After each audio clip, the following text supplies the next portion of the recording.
if you want to blow up your brand and to 10x your brand, then you're going to have to do some things that make you uncomfortable without the guaranteed payoff of any sort of immediate success.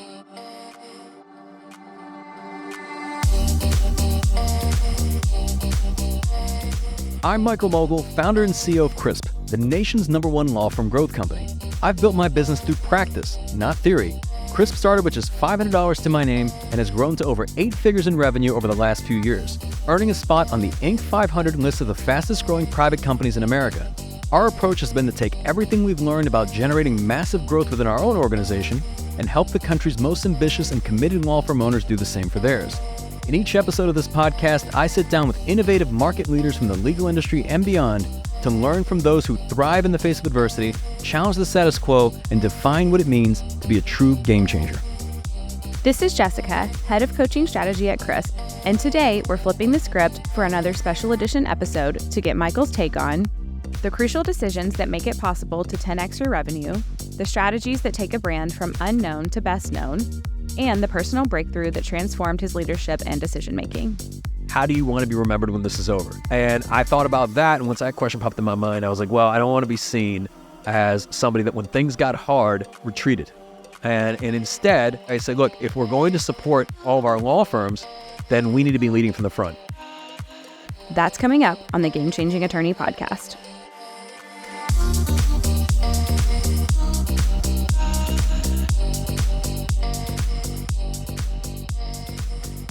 Hello and welcome to a special edition of the AMMA.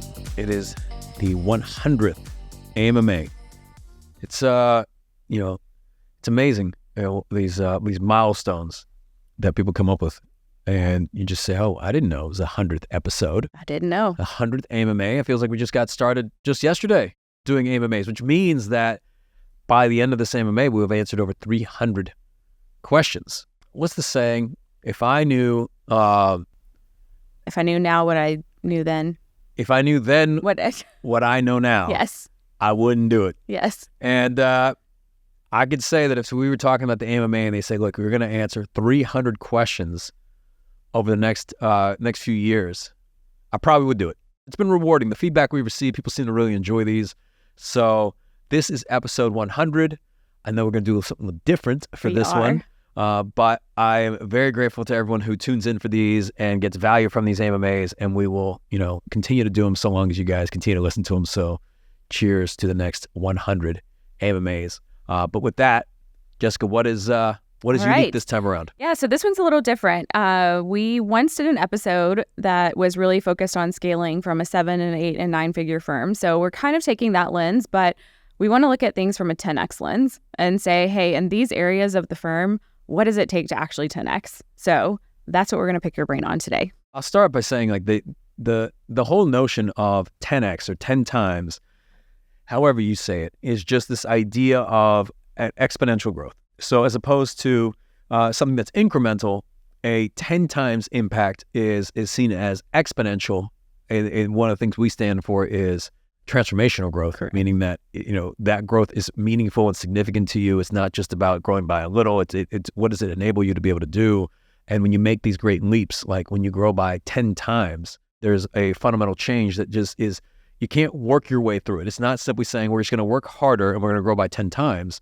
It has to be a fundamental shift in how the work is done, the system, the framework, the people, et cetera, is generally what leads to these things. So I'm excited for the questions. Yes. So to kick us off with question number 1 is thinking about the revenue 10x. So going from maybe 1 million to 10 million. So what was the single decision that created the jump from 1 million to 10 million? Well, I'll back it up. Okay. But this will help to answer, because I think if you go from let's just go 0 to 1. And how do you go from 0 to 1 million? You say goodbye to your friends and your family and the holidays and your life and any semblance of what reasonable is. Yes. And I mean this. Yes. I truly, truly mean this. That is what it takes to go from 0 to 1 million. It is just grind. And it is unreasonable. People are going to judge you. They're going to think you're crazy. They're going to think like, wow, respond to my calls. Why can't you go hang out with us tonight? That sort of thing. They're going to tell you you're crazy. But you can grind your way to 1 million just through sheer will and work ethic. And it's probably not very healthy, to be totally honest. No, it's but not. I have yet to meet an entrepreneur and firm owner who said, I went to 0 to 1,000,000 on 40 hours a week, and I was always there for everybody, and had a perfectly balanced life, and I watched Survivor every night, right? But it's just not the way to do it. So then it gets us to, okay, so then once you get to 1,000,000, how do you get to 10 million? And I'll tell you that it is completely the opposite of what 0 to 1 was. So it has nothing to do with what came before it. So meaning, if I have yet to have someone tell me I went from 1 million to 10 million by doing the same things that I did from 0 to 1 million. And it's just because by the time you get to 1,000,000, give or take, your capacity is maxed out, meaning that you cannot work more hours in a day, or it's just diminishing returns. Like if you're working 80 hours a week and you're saying, okay, well, I can actually work 90 hours in a week or 100 hours in a week. Right. That's not going to take you from 1,000,000 to 10 million. Right. There has to be a fundamental change in the framework and really the mindset of you as the leader. And in my experience, like the biggest shift that creates that leap of 1 to 10 million is taking the mindset of, when you're going from 0 to 1, it's all on you. You're doing everything. You're the rainmaker. You're the producer. And from 1 to 10 million, it's all about how do I get work done through other people? And it's all about leverage. And that's where you start to expand capacity, you get help, and it's less about you doing it and you generating that income and you doing the work itself. And how do you create an actual scalable framework where more can get done without you specifically having to do it? It's the job creation portion of the growth and the scale. And it was interesting to me because when I went through the shift, I used to feel like when I was like 0 to 1, I felt productive. Like I felt like I was doing things, right? You close a deal, you sign up a client, like you're doing the work, you're project managing the thing, you do the billing, right? You submit the payroll, etc. Like you just feel productive. And then on the 1 to 10 million, I find myself sitting in a bunch of meetings and I'm like, what am I doing all day, right? I just go to meeting after meeting after meeting. Like I don't feel like I'm getting any actual work done. And this required a shift in the sense that like the reason we would do these meetings was to provide direction and feedback to the people who were getting the work done. So you go from like maker to manager, if you will, and leader in some respect. But your job is to get the right players on the field and then to draw out the plays, but they're executing the plays. Yeah. Right. So you are now moving into a different role in the sense that they're not giving you the ball to run, and get those first downs and then run across the end zone. That's 0 to 1,000,000. Yeah. Now it's about how do I get the right players, put them in the right place to succeed, draw up the plays themselves, create the right system, and then they execute. That's how we're going to win games. Yeah. Get comfortable with delegation and Absolutely. also understand that 80% done by someone else might be good enough. It's 100% awesome. Yes. So get comfortable with that. All right. So how to 10x the brand and go from unknown to best known. So what was the strategy or decision that catapulted the brand? 2 things come to mind. Like you just go from like unknown to known. And, in the early years, Crisp was like, we were out-resourced. Like every company that was in our space, any kind of marketing agency, any company in the coaching or consulting space, et cetera, they've been around a lot longer than we had. They were much more well-known than we had, than we were. They had more resources. Like we just couldn't compete against them financially. And I'll tell you, one of the first things we did, and this was back in probably 2017, was just we had to get noticed. And it was me just understanding that, in my opinion, I'm biased, that I felt that we were providing a really, really, really great and valuable service. The feedback we were getting from our clients was that they were growing, they were seeing transformational growth. But in many ways, I felt like we were the best kept secret. I was like, look, I thought that if we just had a great product, that would be enough, and word of mouth would spread, and we'd be able to grow and grow and grow and grow. And we got some referrals, and so on, but we still weren't very well known in the marketplace. And there were a lot of companies that I believe produced an inferior product and it had an inferior service, but they were doing way better than us financially. And it's just this realization. I've said it at probably all the past summits now. It's just that best known beats best. And it's the same thing for a law firm, right? There's going to be law firms in your market that probably do not provide the same level of service and care that you do, but they are known in the community. I mean, they've got billboards and TV and radio, and they do a whole lot of marketing and advertising. And as we say, the unfortunate truth is that the best cases go not to the best attorneys, but to the best marketers. So, and you may be the best lawyer in your market, but they're the best known. And that's why they're getting all those cases. So how do you level the playing field? You have to help the best attorneys become the best marketers. And from our standpoint, like what we did was, I thought, we had this crazy idea of like, how do we get known? And we thought, well, maybe, and this was kind of a hybrid in the sense of like, if we could have more of the clients that we work with, I mean, I'm sure they know more people like them, and we wanted to work with more people like our clients, then maybe we can do some sort of like referral or ambassador program. But how do we incentivize people or get them excited about referring to Crisp? And at the time, this was back in 2017, people were giving away like, what was it? Like Amazon gift cards, iPads, that sort of thing. And I was like, what if we give a car away? Like, we're never giving a car away. And then we had this idea to give away this Tesla, the Tesla Model S. And this was in, I think it was at the end of 2016 we bought it. And then the idea would be that we would give it away in April of 2017 at the AVO Learnomics Conference. And people always ask, like, well, how did you give a Tesla away? Well, we went to the Tesla dealership, and turns out if you like write them a check for the car, they like give it to you. But this was a huge bet. And this was something that we'd never done before, no experience giving a car away, didn't even know if it would work. And in fact, when we announced this thing, I thought it would be a huge hit and the referrals would be rolling in, but it was just dead silence. I mean, 30 days, not a single client referred anyone to us. And this was terrifying because we just used up our savings to get this car that we'd be giving away in April the following year at the AVO conference.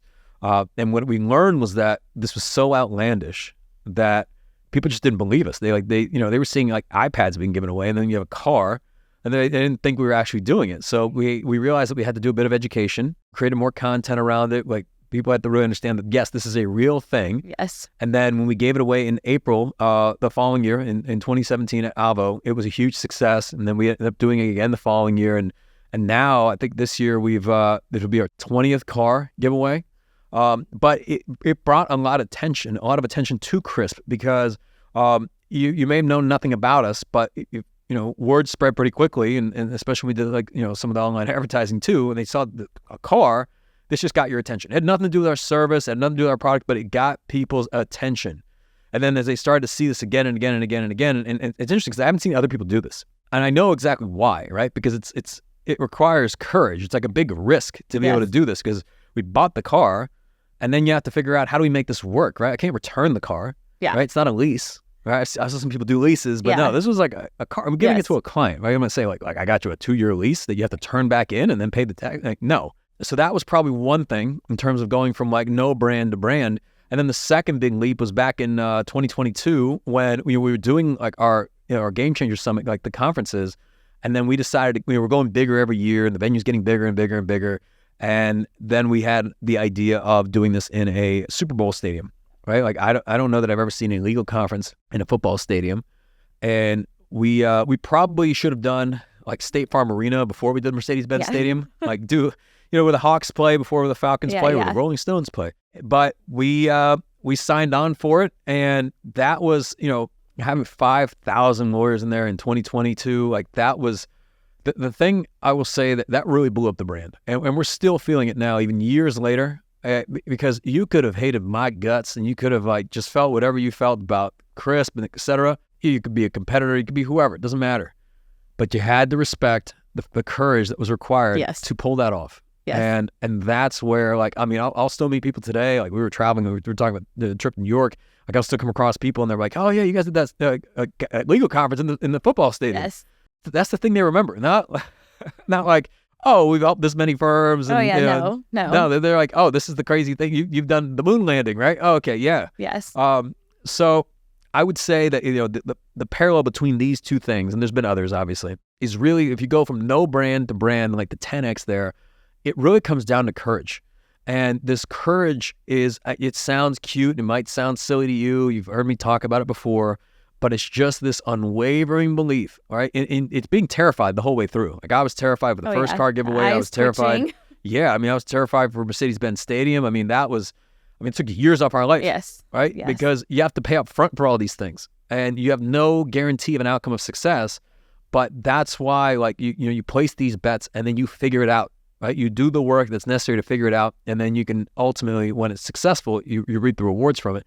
But most people like the idea of 10xing their brand, but when it comes time to write the check, they become little scaredy cats, and that's why they haven't 10x their brand. Yeah. And the firms that you see, even the competitors that you may not like, the ones that are the inferior lawyers that are on all the buses and all the billboards and all the TV stations and the radio, etc., you may think they're horrible attorneys and they provide terrible service and you don't like them as human beings, those things may even be true. Right. I don't know. But I can tell you that the difference between them and you is that they have more courage than you. And if you want to blow up your brand and to 10x your brand, then you're going to have to do some things that make you uncomfortable without the guaranteed payoff of any sort of immediate success. Yep. That's what it takes. All right. No big deal. Just a little bit of courage. All right. So to close us out with our third point today on the 10X growth is really looking at personal growth and leadership evolution. So what was a specific moment or lesson learned that transformed your leadership? Was it a mindset shift, a personal development breakthrough, a failure, a mentor's advice, or a habit you developed that fundamentally changed how you approached leadership and decision making? Oh, wow. Okay, just one thing? Yeah. We gave you a lot of options there. I mean, there's been countless things. I think I'm constantly evolving in my leadership. I'm constantly making mistakes and learning, and it's on a daily basis. It happens today, every day. It happened yesterday. I think there's one is just this mindset that we're always learning, and they've never made it, right? Like made it, there's no destination. I would say like there's no finish line, right? And that is so true, right? Like there's always new levels to the game. And anytime that I even get a tinge of this idea that I've made it, I gotta like slap the hell out of myself and be like, nope, right? Because you're about to be humbled right around the corner. Like something's gonna happen that brings you right back down to earth immediately, right? Which is why I don't understand how you even have like successful people who have egos. Like I just don't get that, right? You think it's just such a humbling experience to achieve a level of success, meaning that you've had to go through so much pain and adversity and struggle that if you had any sort of ego at the beginning, you certainly had that beaten out of you by the end. I don't get that. But I think the one of the greatest, I guess, 10x leaps from a leadership perspective came almost by way of forcing function. And I think back to, I don't know, I mean, this I'm probably not unique in this, but to 2020 during the pandemic. And this is when the world was ending. And obviously there's just a lot of shifts happening. And I know that a lot of business owners are looking at it from the standpoint of, what am I going to do about my business? But for me, I mean, that was obviously a factor in the sense that like half of our organization travels and, obviously like everything's on lockdown and what are you going to do? But for me, the more like challenging aspect of it was, what about the 1,100 businesses that we support? Because they're all having their individual struggles of our law firms. They're like, well, how are we going to be able to stay open? How are we going to be able to take care of our team? Mike, what do we do? I don't know. Right? Because I'm experiencing this in real time just like you are, but people are looking for direction. And I saw a lot of, at the time, a lot of businesses that were very, very vocal prior to this get very, very quiet, right? Like they all kind of scuttered away and they were just like, I'm too old for this shit. I'm going to like downsize. I'm going to like basically not pay my vendors, not pay my team. We're going to shut down offices, et cetera. They went into like strict survival mode. Yeah. And I thought about it. I was like, look, that probably, I mean, after all these years, we spent all this time building the business. I don't want to lose what we built, right? And everyone's going through the same type of decision making. But then as I thought about it, this did come by way of a mentor. It was just this question of like, how do you want to be remembered when this is over? And I thought about that. And once that question popped in my mind, I was like, well, I don't want to be seen as somebody that when things got hard, retreated. And instead, I said, look, if we're going to support all of our law firms, then we need to be leading from the front. And I wanted to lead by example for our team and then for our clients. And even when I didn't know how, I at least wanted to be proactive and show up every single day and be doing something, as opposed to going into like strict defense mode. I think, look, what if we went on offense? What if we use this as an opportunity to actually step up and provide clarity and confidence to people? What if we brought in great speakers who could speak about how to navigate difficult times and turbulent times in business? What if we increased our level of support? What if we were just there as an amazing resource? What if instead of thinking about us, we thought about how do we help somebody else succeed? And, it's also the Adam Grant Give and Take book where he talks about this. His quote is that we succeed when we help others win. And it was really that mindset. And that's something that stayed with me even since then, of instead of just thinking about us and how do we like take care of our needs, it's how do we help our clients be successful? And by helping our clients be successful, our success will be a byproduct of that. So I think that was probably the biggest shift. And it was a bit of a forcing function. I'm grateful for that period of time because it was in many ways kind of helped us evolve and grow, and we really transformed as an organization. We had a very, very, would have looked like a potentially a down year, was a very successful year. Yeah. And I would say the large majority of our firms also had some of their best years in 2020 and 2021, then on to 2022 and beyond, because they also went on offense when most law firms were going on defense. And there was a lot of great arbitrage opportunities in terms of expanding and hiring great people, and also investing in marketing, because most people were pulling out of advertising. So you were able to get, just your dollar was going further, and you could find great people because there was a lot of layoffs happening, and teams became more aligned, like operations internally became more streamlined. Everyone was just focused. Yeah. In some weird way, I kind of missed that time. And I know some people are going to hear this and they're going to be nodding along. They're like, yeah.